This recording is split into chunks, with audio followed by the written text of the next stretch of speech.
సుమారుగా 15 సంవత్సరాల క్రితం ఒక యవ్వనబ్బాయి మన మందిరానికి వస్తాడు. ఆ బాబుతో పాటు వాళ్ళ అమ్మ బాబుని చూడటానికి వచ్చినప్పుడల్లా మన మందిరానికి వచ్చేది. చెప్తా ఉండేది, అయ్యా బాబు సండే స్కూల్ నుంచి చిన్నప్పటి నుంచి మందిరంలో పెరిగాడు, హైదరాబాద్ పంపించాం, మందిరానికి సరిగ్గా వెళ్ళట్లేదట, కొంచెం మా బాబు మీద మనసు పెట్టి కొంచెం 4 హెచ్చరిక మాటలు చెప్పి బాబు భక్తిగా బ్రతికేటట్లుగా కాస్త పురికొల్పండి అయ్యా. ఆ తల్లి చెప్పింది. ఆ తల్లి చెప్పిన మాటను బట్టి ఆ బాబు నాకు బాగా జ్ఞాపకం ఉండిపోయాడు. తప్పకుండానమ్మా, నేను ఆ బాబు దగ్గరికి పర్సనల్గా వెళ్తాను, విజిటింగ్ కూడా వెళ్తాను అని చెప్పాను.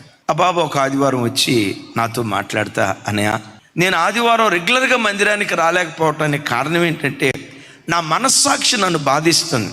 ఇన్ని బలహీనతలు కలిగి ఎలా నువ్వు ధైర్యంగా మందిరానికి వెళ్ళగలుగుతావు? ఎలా దేవుని సన్నిధిలో నువ్వు కూర్చోగలుగుతావు?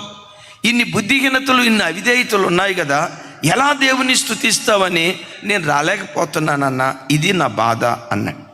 తమ్ముడు ఒకరోజు మీ రూమ్కి వస్తా, ప్రార్థన చేస్తాను అని చెప్పి ఒకసారి నేను ఆ ప్రాంతానికి వెళ్ళాను.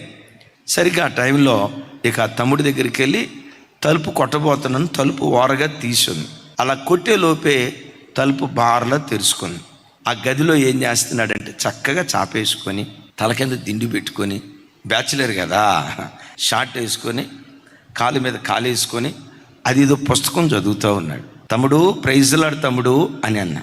ఎప్పుడైతే నా స్వరం విన్నాడో చెట్టుకుమని లేచి చదువుతున్న పుస్తకం దిండు కింద పెట్టి ప్రైజ్లాడన్నా అన్నాడు.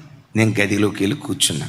ఒకసారి గది గోడలు చూస్తే ఆ గోడల మీద, కిటికీల మీద హీరోయిన్ నేకెడ్ ఫొటోస్ ఉంటాయి చూసారా. కొంచెం ఇబ్బంది అనిపించింది. మరలా అడిగా, తమ్ముడా ఇందాకేదో పుస్తకం చదువుతున్నావు కదా, ఒకసారి నాకు కూడా, నేను కూడా అదేం చదువుతున్నాడు నాకు అర్థమైంది. నాకు కూడా ఒకసారి చదువుతాను అన్న. మీరు చదవకూడదన్నా, మీరు చదవకూడదన్నా. నువ్వు చదివితే నేను చదవచ్చు కదా తమ్ముడా. మరి నువ్వు చదవకూడదు, నేను చదవకూడదు అంటే నేను ఒక్కడనే కాదు కదా, అది నువ్వు కూడా చదవకూడదు కదా. అప్పుడు నేను చెప్పాను, తమ్ముడు ఆ ఫొటోస్ ఉన్నాయే, నేకెడ్ ఫొటోస్ ఉన్నాయే, ఆ మ్యాగజైన్ ఉందే, నీ ఆత్మీయ పంటను పాడు చేసే పురుగులు, ఆత్మీయ జీవితాన్ని పాడు చేసే పురుగులను చంపాలి కానీ ఆత్మీయతను పాడు చేసుకోకూడదు. నేను ఎంత ప్రార్థన చేసినా త్రాగుడు మాటలా, అందుకని చర్చికి వెళ్ళటం ఎందుకు? నేను ఎంత ప్రార్థన చేసినా నా అపవిత్రమైన జీవితం నుంచి బయటికి రాలేకపోతున్నా, దేవుని మోసం చేయటం ఎందుకు అని ఏకంగా పంటను పాడు చేసుకోవటం కాదు.